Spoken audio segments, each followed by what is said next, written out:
நமசிவாய வாழ்க. நாம் இன்று மார்ச் மாத பலனை பற்றி சிம்ம ராசிக்கு எவ்வாறு இருக்கிறது என்பதை பற்றி பார்க்கலாம். முதலில் மார்ச் மாதனுடைய பலன்களுக்கு சிம்ம ராசிக்கு கிரக அடைவுகள் எவ்வாறு இருக்கிறது என்பதை பற்றி பார்க்கலாம். முதலில் 2ஆம் வீட்டில் கேது பகவானும் சமசத்ம வீடு என்று சொல்லக்கூடிய கும்ப வீட்டிலே சனி பகவானும் சூரிய பகவானும் 8ஆம் வீடு என்று சொல்லக்கூடிய மீன வீட்டில் சுக்கிர பகவான் ராகு பகவான் புதன் பகவானும் ரிஷப வீட்டிலே குரு பகவானும் மிதுன வீட்டிலே செவ்வாய் பகவானும் இடம்பெற்றிருக்கிறார்கள். இவற்றின் அதாவது கிரகங்கள் 7ஆம் வீட்டிலே சனி பகவான் சூரிய பகவான் சேர்க்கை ஒரு சற்று இந்த மாதத்தில் இருபலையான நிலையை கொடுக்கும் என்று எடுத்து காட்டுகிறது. இது காட்டினாலும் கூட அங்கே இருக்கக்கூடிய மற்ற கிரகங்களுடைய இணைவு பார்வை இவற்றின் அடிப்படையில் மாற்றப்படுகிறது பலனை. 2ஆம் வீட்டை சுக்கிர பகவான் ராகு பகவான் புதன் பகவான் ஒரு சேர்ந்து 2ஆம் வீட்டை பார்ப்பது தனவரவை கூட்டுவதாகவும், அடுத்து குரு பகவானுடைய பார்வை மிகவும் வரக்கூடிய கஷ்டங்களை போக்கக்கூடிய தன்மையும் பெற்றிருக்கிறார்கள். அடுத்ததாக செவ்வாய் பகவானுடைய பார்வையும் ஒரு சேர பார்க்கக்கூடிய பார்வை மிகவும் அற்புதமான நிலைகளை கொடுக்கிறது.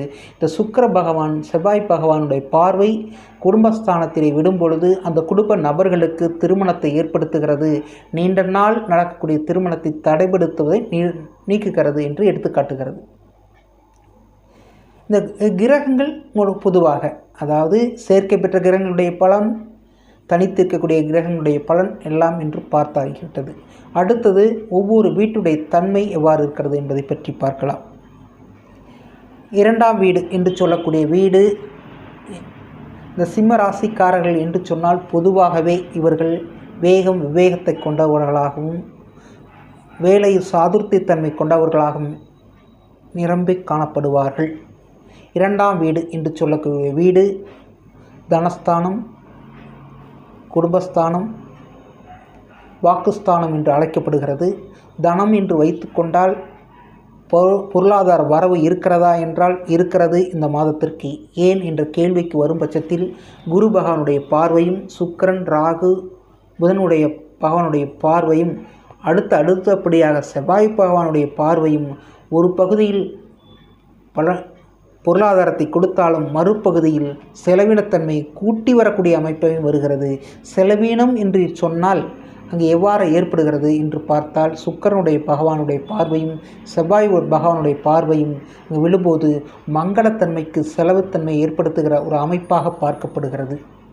மற்றபடியாக புதனும் ராகும் சேர்க்கை பெற்று பார்க்கின்ற பார்வை புதன் நீச்சத்தன்மை பெற்றுக்கொண்ட அமைப்பின் பார்க்கப்பட்டால் அவர் மருத்துவ செலவுக்கு செய்யக்கூடிய அமைப்பையும் ஏற்படுத்துகிறது என்று கூடுதலான ஒரு செய்தியாக பார்க்கப்படுகிறது. கேது பகவான் நிற்பதும் ஒரு தடை தாமத வாழ்க்கை நீடித்த தன்மையை தடைப்படுத்துதல் என்றெல்லாம் சொல்லக்கூடிய அமைப்பாக பார்க்கப்பட்டாலும் அந்த போக்கை அந்த தடையெல்லாம் போக்கக்கூடிய வலிமை பெற்றவன் குரு பகவான் அங்கே பார்க்கும்போது நிவர்த்தியான பார்வையை பெறுகிறார் என்பதை எடுத்து காட்டுகிறது. அடுத்ததாக தனம் என்று சொல்லி வைத்து குடும்பத்திலே பெண்கள் மங்களகரமான வாழ்க்கைக்கு பயணங்களை மேற்கொள்ளக்கூடிய அமைப்பாக பார்க்கப்படுகிறது.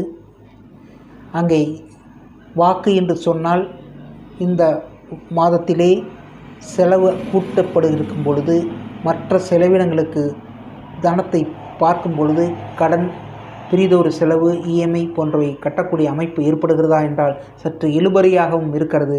அவை நிவர்த்தி செய்யப்படுகிறதா என்று பார்த்தப்பட்டால் குரு பார்வையின் அடிப்படையில் நிவர்த்தி செய்கிறார்கள் என்பதுதான் இங்கு ஒரு நிசத்தனமான உண்மையாக வருகிறது.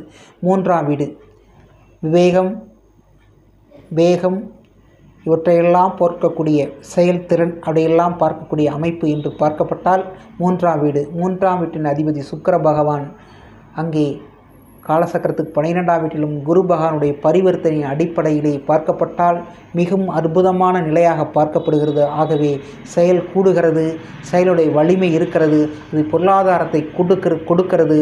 ஆனால் அது செலவினத்திற்கு போகிறது என்பதுதான் ஒரு செய்தியாக பார்க்கப்படுகிறது. அடுத்தது 4ஆம் வீடு. 4ஆம் வீடு என்று சொன்னால் மாத்ருஸ்தானம், தாயாருடைய நிலை, குடும்பம், தாயார் முதலீடு.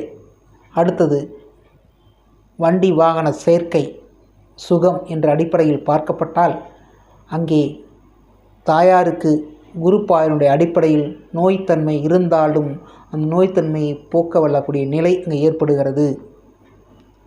அடுத்ததாக முதலீடு என்று பார்க்கப்பட்டால் முதலீடு செய்யக்கூடிய நிலை ஏற்படும். அது சற்று இந்த வீட்டு அதிபதி இந்த வீட்டிற்கு 8ஆம் இடத்தில் இருப்பதனால் சற்று கவனமாக முதலீடு செய்வது ஒரு நல்ல பார்வையாக பார்க்கப்படுகிறது.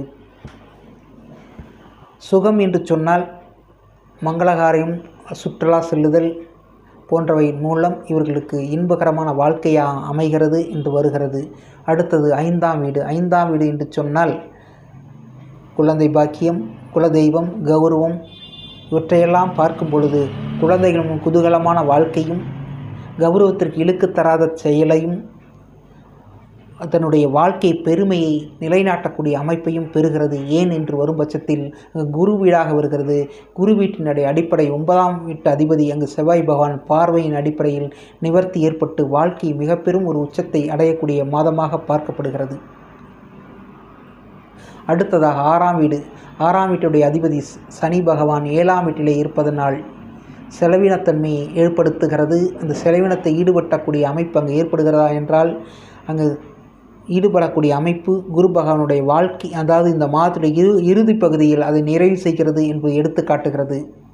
7ஆம் வீட்டுடைய அதிபதி சனி பகவான் திக்பலத்திலே அமைந்திருப்பதும் அமையப்பட்ட கிரகம் வலிமை பெறுகிறதா என்று பார்த்தால் வலிமையின் அடிப்படையில் மங்களகரமான செய்தி, அதாவது திருமணம் செய்து கொள்ளக்கூடிய வயதில் உள்ளவர்களுக்கு திருமண வாழ்க்கை ஏற்படுத்தக்கூடிய அமைப்பாக பார்க்கப்படுகிறது. ஆணாக இருந்தாலும் பெண்ணாக இருந்தாலும் இது ஏற்படுகிறது என்று எடுத்து காட்டுகிறது.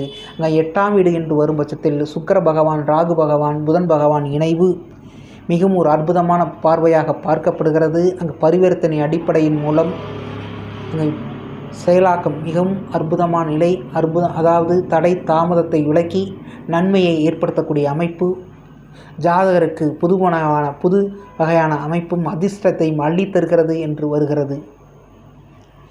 அங்கே 9ஆம் வீடு. 9ஆம் வீட்டின் அதிபதி செவ்வாய் பகவான் ராசிக்கு 11ஆம் இடத்தில் இருப்பது பாக்கியஸ்தானம், 11ஆம் இடத்தில் லாபஸ்தானத்தில் இருப்பது மிகவும் ஒரு அற்புதமான ஒரு அமைப்பு. அதன் மூலம் லாபத்தை, அதாவது தந்தையார் மூலம், மூதாதையர் மூலம் லாபம் கிடைக்கிறதா என்றால் கிடைக்கிறது என்று வருகிறது. 10ஆம் வீடு என்று வரும் பட்சத்தில் 10ஆம் வீட்டில் குரு பகவான் இருப்பது, பரிவர்த்தனை பெற்றிருப்பது மிகவும் வேலை, தொழில் போன்றவற்றில் அதிக லாபத்தையும் ஓட்டி போன்ற அமைப்பை கிடைக்கக்கூடிய அமைப்பு ஏற்படுகிறது. இந்த மாதம் பொதுவாகவே லாபத்தை கூட்டுகின்ற லாபம் அங்கு செலவினத்தன்மைக்குத்தான் போகிறதை தவிர பண வரவு இல்லை என்பதை எடுத்து காட்டுகிறது. 11ஆம் வீடு என்பது லாபத்தை கொடுக்கக்கூடிய இடம். 11ஆம் வீட்டின் அதிபதி புதன் பகவான் நீச்சத்தை பெற்றிருப்பதனால் மருத்துவம், மங்களகர காரியத்து செலவிடுதல் போன்றவை ஏற்படுகிறது. அவை நன்மையான காரியமாகவே பார்க்கப்படுகிறது. இந்த மாதத்தில் மிகவும் அற்புதமான மாதமாக பார்க்கப்படும் பட்சத்தில் இங்கு நன்றாகவும் சுகமாகவும் மங்களகாரியத்தை ஏற்படக்கூடிய அமைப்பாகவும் குழந்தைகளுக்கு செலவிடத்தன்மையை ஏற்படுத்தக்கூடிய வந்தாலும் ஒரு மகிழ்ச்சியான வாழ்க்கையாக இந்த மாதத்தில் பார்க்கப்படுகிறது. நமசிவாய வாழ்க. பெரிதொரு வீடியோவில் சந்திப்போம்.